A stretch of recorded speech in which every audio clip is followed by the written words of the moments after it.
I am Dr. J.C. John, Assistant Professor, Department of Anatomy, Jyoti Vidyapeeth Women's University, Jaipur. Today we are discussing the anatomy of some clinical condition of the paranasal sinus. After the session, if you found any query, any doubt, please mention it in comment box and it will be resolved very soon.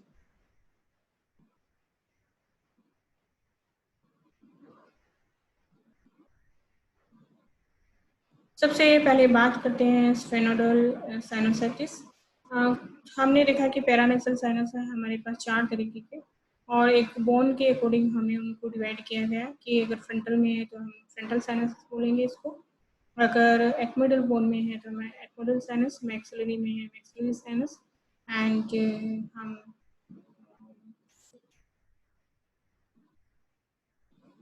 एक्मिडल and maxillary and frontal and sphenoid.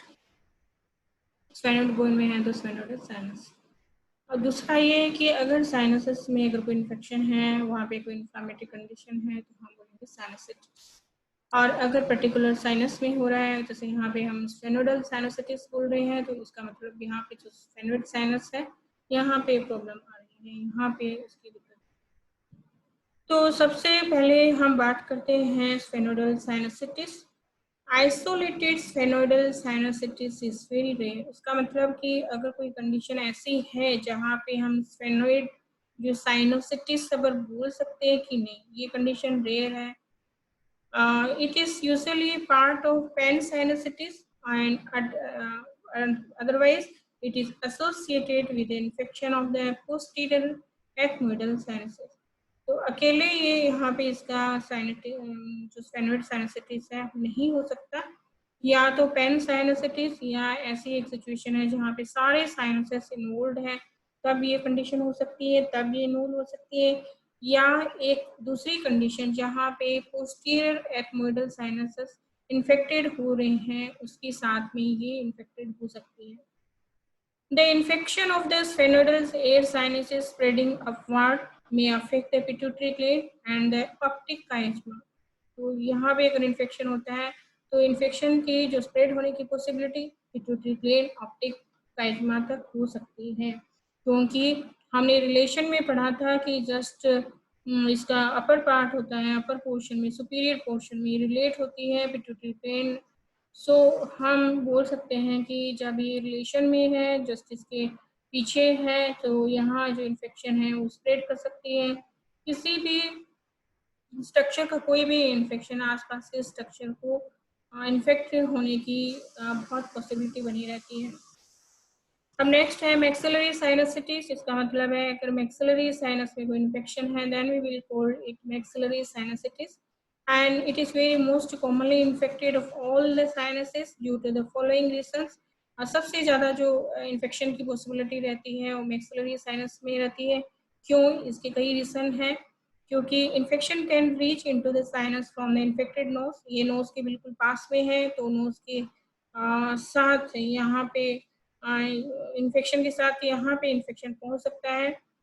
Carious upper premolar and molar teeth, अगर carious हो रहा है, अगर कोई tooth में अगर वहाँ पे डिकेइंग कुछ हो रहा है, यहाँ पे डिस्ट्रक्शन हो रहा है किसी भी तरीके से, स्पेशली मोलर, तो infected frontal and anterior ethmoidal sinuses. And अगर एंटीरियो एथमोइडल साइनसेस हैं फ्रंटल, तो इनके इन्फेक्शन के थ्रू भी मैक्सिलरी साइनोसाइटिस हो सकता है। तो हमारे पास हमने 3 रीजन्स हमने एक ही पॉइंट पे देखे हैं कि अगर नोज में कोई इन्फेक्शन है तो नोज के थ्रू यहाँ पे इन्फेक्शन हो सकता है, और मोलर टीथ अगर कैरीज कर रहा है तो उसके थ्रू भी इस पे इन्फेक्शन हो सकता है। और दूसरा यहाँ पे एंटीरियो एथमोइडल फ्रंटल जो साइनस है उसके थ्रू भी यहाँ पे इन्फेक्शन होता है, क्योंकि ये सब क्लोज कॉन्टेक्ट में रहते हैं। दूसरा सबसे डिपेंडेंट पार्ट होता है, ये मोस्ट डिपेंडेंट पार्ट होता है, हमने देखा था इसका अपेक्स एंड बेस, इसका अपर एंड लोअर पार्ट, ये सबसे नीचे वाला पार्ट होता है। तो ये सेकेंडरी रिजर्वियर की तरह काम करता है from the for the purse from the frontal air sinus through frontonasal duct and hiatus semilunaris. तो हाइटस सेमिलुनरिस और फ्रंटोनेसल डक्ट के थ्रू जो पस फॉर्मेशन होता है फ्रंटल एयर साइनस में, यहाँ पे इसका रिजर्वेशन हो सकता है, यहाँ पे एक सेकेंडरी रिजर्वियर की तरह काम करती है मैक्सिलरी साइनस। दूसरा है जो पेन होता है मैक्सिलरी साइनसाइटिस का, ये रेफर करती है to the upper teeth and infraorbital skin due to common innervation by maxillary nerve. तो मैक्सिलरी नर्व न केवल अपर टीथ को एंड इंफ्राऑर्बिटल स्किन को यहाँ पे इनर्वेशन करती है, बल्कि मैक्सिलरी साइनस को भी करती है। तो यहाँ पे अगर इन्फेक्शन होता है, इन्फेक्शन के कारण मैक्सिलरी नर्व में डिस्टर्बिंग हो रही है, तो ये मैक्सिलरी नर्व के थ्रू वहाँ पे रेफर्ड पेन चला जाएगा, एक अपर टीथ में और एक इंफ्रा ऑर्बिटल स्किन में। दूसरा है हम ड्रेनेज किस तरीके से कर सकते हैं। अगर मैक्सिलरी साइनस में कंजेशन है, यहाँ पे अगर पस यहाँ पे इकट्ठा हो गया, तो किस तरीके से ड्रेन करेंगे। ड्रेन हम सर्जिकली इस तरह से करेंगे, क्योंकि एक्चुअली जो इसकी ओपनिंग है साइनस की, जो upper part of the lateral wall में, लेटर वॉल ऑफ नोज में सिचुएटेड रहता है, जो कि जहाँ से नेचुरल ड्रेनिंग नहीं हो सकती। तो सर्जिकली इसमें जो करते हैं, इसका एक डेंटल पंक्चर, इसमें ट्रोकार और कैनुला इंसर्ट करते हैं जो इंफीरियर नेजल कोंका के थ्रू, एंड वहाँ से इसका ड्रेनेज हो सकता है। दूसरा है fenestrating the antrum through canine fossa in the gingivolabial sulcus. तो केनाइन फोसा के थ्रू जिंजियोलेबियल जो सल्कस है, वहाँ से फेनेस्ट्रेटिंग करते हुए यहाँ मैक्सिलरी साइनस में अगर कंजेशन है तो उसको हम ड्रेन कर सकते हैं। दूसरा ये है कि अगर कार्सिनोमा है मैक्सिलरी साइनस में, तो सबसे पहले ये जो कार्सिनोमा अराइज होती है, जो साइनस की जो लाइनिंग होती है, म्यूकोसल लाइनिंग, वहाँ से इसका कार्सिनोमा का बिगनिंग होता है। और जो इन्वेशन होता है कार्सिनोमा कहाँ तक स्प्रेड कर रही है, तो उसके साइन एंड सिम्टम इस तरीके से होते हैं। अगर अपवर्ड इन्वेशन कर रही है ऑर्बिट्स के अंदर, अगर मतलब ये कार्सिनोमा ऑर्बिट के अंदर तक फैली हुई है, तो ये बॉल को डिस्प्लेस कर देगी और प्रोप्टोसिस एंड डिप्लोपिया प्रोड्यूस करेगी। डिप्लोपिया होता है कि डबल विजन, हमें एक ही चीज दो दो दिखाई देगी। प्रोप्टोसिस का मतलब हमारे जो आई बॉल है, जैसे थायराइड वाले पेशेंट में हमने देखा होगा कि आंखें बाहर की तरह निकली हुई सी रहती है, तो इस तरह की कंडीशन इसमें भी हो जाती है। अगर इंफ्रा ऑर्बिटल जो नर्व है, जो पेन एंड एनेस्थीसिया प्रोड्यूस करती है, जो ऑर्बिट जो आंखों के नीचे जो स्किन है, वहाँ पे पेन प्रोड्यूस करेगी, अदरवाइज वहाँ पे एनेस्थीसिया प्रोड्यूस करेगी। अगर हम डाउनवर्ड इन्वेशन देखते हैं, ये नीचे की तरफ देखते हैं, और वहाँ पे ये अल्सरेशन करेगी palate roof of the oral cavity. और मीडियल अगर इन्वेशन देखते हैं, तो ये नेसल कैविटी के अंदर ऑब्स्ट्रक्शन कोज करेगी, एंड क्योंकि ये ट्यूमर फॉर्मेशन होता है, तो नेसल कैविटी के अंदर एक ट्यूमर फॉर्मेशन कर देगी वहाँ पे, और एपिटेक्सिस कोज कर सकता है। एपिटेक्सिस मतलब nasal bleeding. Obstruction of nasolacrimal duct in this wall produces एपिफोरा।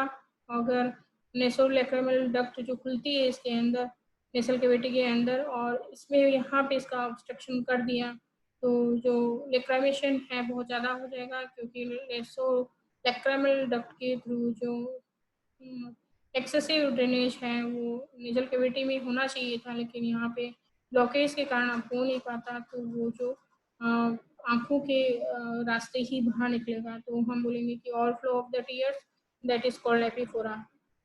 Laterally हम देखेंगे तो स्वेलिंग और फेस प्रोड्यूस कर देती है, एक पैल्पेबल मास भी कोज करती है। एंड बैकवर्ड हम देखेंगे तो पैलेटाइन नर्व को इन्वॉल्व करेगी, और सीवियर जो रेफर्ड वेन कोज करेगी अपर टीथ में। अब हम एथमोइडल साइनसाइटिस की बात करते हैं। ये भी जो दूसरे जो साइनसस हैं उनके इन्फेक्शन के साथ एसोसिएटेड रहता है, और जो पेन जो लोकलाइज्ड रहता है bridge of nasomedial to the eyes, and ethmoidal sinus are separated from the medial wall of the orbit only by a very thin plate that is called lamina papyraceae. Therefore, the infection from the sinus can easily spread to the orbit, producing orbital cellulitis. तो ये एक्वोडल sinuses just दोनों orbits के बीच में रहते हैं, और just ये medial रहते हैं, और ऑर्बिट से एक बहुत ही पतली सी प्लेट, जो बोन की एक पतली सी प्लेट, बहुत थिन प्लेट से अलग हैं, अलग रहते हैं, सेपरेटेड रहते हैं, जिसको हम इस थिन प्लेट को बोलते हैं लेमिना पपायरेसिया। और लेकिन इस थिन प्लेट के कारण इसकी जो मैक्सिमम जो इन्फेक्शन की पॉसिबिलिटी है स्प्रेड होने की रहती है ऑर्बिट पे, और ऑर्बिटल सेलुलाइटिस प्रोड्यूस कर सकता है। तो ये थे हमारे क्लिनिकल कंडीशन जो पैरानेसल साइनस के थे। तो अब आपका असाइनमेंट है ये कि क्या क्या क्लिनिकल कंडीशन हो सकती है पैरानेसल साइनस पे। तो ये आपको लिखना है कि किस तरीके से अलग अलग साइनसेस में क्या क्या दिक्कत हो सकती है। मेनली सारा में एक ही आ रहा है, सब में एक तो साइनसाइटिस हो रहा है, इन्फेक्शन हो रहा है किसी भी तरीके से। दूसरा ड्रेनेज की प्रॉब्लम आ रही है, किसी में ड्रेनेज नहीं हो पा रहा तो क्या हो रहा है। और तीसरा ये है कि ट्यूमर फॉर्मेशन हो रहा है तो क्या हो रहा है। और रेफर्ड पेन हमने देखा है, तो ये सब आपको बताना है। And still you have any query, please right it in comment box and it will be resolved very soon. Thank you so much.